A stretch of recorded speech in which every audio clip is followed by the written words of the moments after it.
Good afternoon, fabulous people.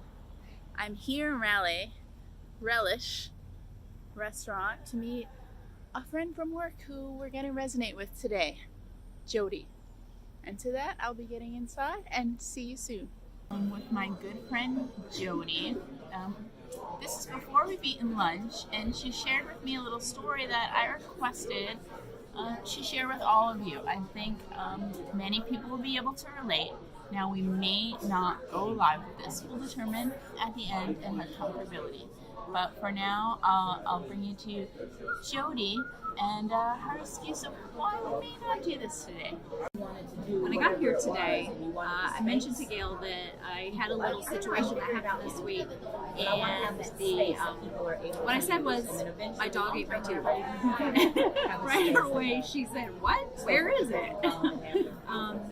But about a year ago, I had a crown that fell out, and the tooth had decayed underneath it, so the tooth had to be removed, and it was determined that I would have to have an implant. You know, the dentist did create a one-tooth denture, so to speak. They call it a flipper, and they created that, and that's what I've been wearing for the last year. So a week ago, I had the next step in the process where they did the implant. They put the post in. It's a 4-month healing process, so I have to continue to wear that flipper, the one-tooth denture. And anyway, during the healing time and that week, this past week, I wasn't wearing it, and I was getting ready to go out of town for a very important meeting. We'll just say that. I was going to meet someone for the very first time, and it was an office environment at work. But I was getting ready to leave, pack everything to go out the next morning, and walking around the house trying to find that thing. You know, where is it? And needless to say, to shorten the story, I found it in pieces on the floor in my husband's office, and my dog ate my tooth. For real, my dog ate my tooth. Thank you for sharing, Jodi. I can imagine a lot of us have a similar situation. Jodi, so I know you have a fixer-upper in Illinois, and you've said you really enjoy, and that's one of the passions of yours. So tell us a little bit about your passion for home rehab and where that's come from. So I think that my passion actually goes all the way back to when I was a young girl in elementary school. We watched a movie called Calamity Jane. I know that a lot of people probably aren't familiar with that. There's a musical with Doris Day, and the short version of that is Calamity Jane is I guess a tomboy in her day. She wore the, buckskin pants and the fringe coat and had the gun, and she did hunting and all these things. And she met a woman. I think she was probably a saloon dancer or something like that. I don't know. But she came over to Calamity Jane's house where she lived, and she just lived in this really dirty, filthy cabin, dirt floors, and just, filthy. And the scene in the movie was that they worked together on this house, and they swept it, and they scrubbed the floors, and they hung curtains, and they put flowers.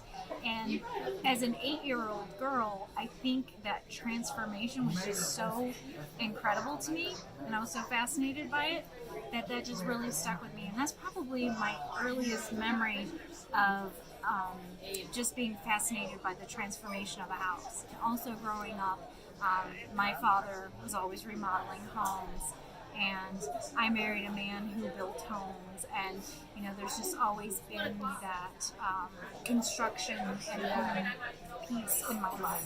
So I guess that's it. Yeah, we actually did build the house together. Wow. So we framed the house, and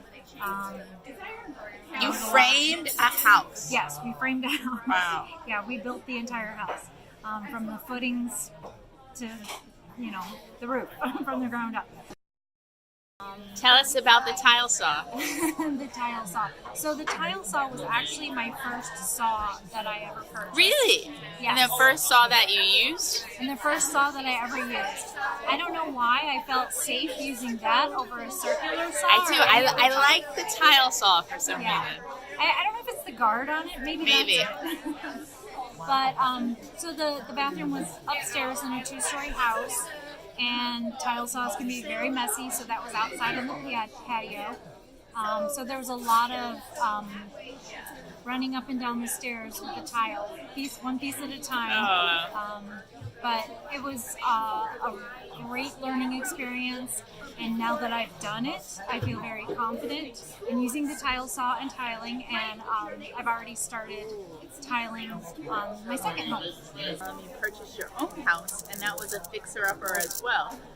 What challenges, or how did you work through it on your own? The first home that I bought on my own was a little over 30-year-old home, and it had some minor updates over the years, but not a lot. And getting into it, it was mostly, again, the painting, the very like cosmetic type fixing up. And then I decided, it progressed from, I want to change out the electrical outlets. I don't like these cream colors. I want them to be white. So I did minor type of electrical. And I would call my dad. It was like, how do I know which wire hooks up to which screw on this thing? And so he would walk me through, and we got that taken care of long distance because my parents are in Illinois. A lot of pictures and FaceTime. So it went from that to, the kitchen sink, the faucet's leaking, I need to replace this. So I called my dad again, and I did a little bit of plumbing. Then the bathroom sink needed some work, and I did a little bit of plumbing there. And the bathtub needed some work, and it was like that. And then it kind of grew, my confidence grew, and I was like, I think I'm going to remodel my entire master bathroom. Whoa! Tell us about the second home. This is your rehab passion, right? Yes. So the second home is a true fixer-upper. It's a 4-square farmhouse in Illinois, and she's on about an acre of land. There's a red barn, a garage, and a shed. But I don't know if I said it, but over 130 years old. Wow. And in need of a lot of rehab, renovations, not necessarily restoration. But, so that home was purchased in January. And we've started work on that, and so far it's been a lot of demolition, but it's been a lot of fun. So Jodi, another topic, and I think this really resonated with me. We were having dinner after work one night, and we talked about, I don't know if I mentioned it first, and I really enjoy starting new challenges and kicking them off and attacking that. How are we going to solve that problem? And you said it. You said, I really like starting things, and once they're at a good progress, someone else can just keep the ball rolling. Is there anything you can elaborate there? I guess I started thinking about that is I was asking myself, why do I have so many projects started that aren't quite finished? And it's not that I'm not capable of finishing or that I don't like finishing a project, but I like starting things better than I like finishing. So I started really thinking about that, and I think what I discovered and what I realized is that the appeal to starting something is that typically it's because it's challenging, and I don't know the entire process or the outcome just yet. So I'm intrigued by the challenge of how this project or whatever it is going to go. And typically, once I do start something and I've tackled that challenge and I figured it out, that's kind of when the enthusiasm starts to die down for me. And that's when I'm like, okay, somebody else can finish this. I conquered that. What's next? Let's figure it out. So it really is, I think, about the learning and conquering and the challenge and discovery. Ooh, thank you. Okay, so I was flipping through my Facebook this morning, and there was a very pretty picture with a quote that I love. So I like to read it to you and get your impressions from this quote. To live is the rarest thing in the world. Most people just exist. I definitely feel like I'm in the existing part a lot of time. I don't know why when you say, live versus exist, I tend to think of living as something that's slow. I'm noticing the color of the sky. I'm noticing the different things around me. And when I'm existing, that's all kind of in the background. I think and I dream about, what I want my ideal life to be. What will it look like when I wake up in the morning and I have that perfect space and I can really live?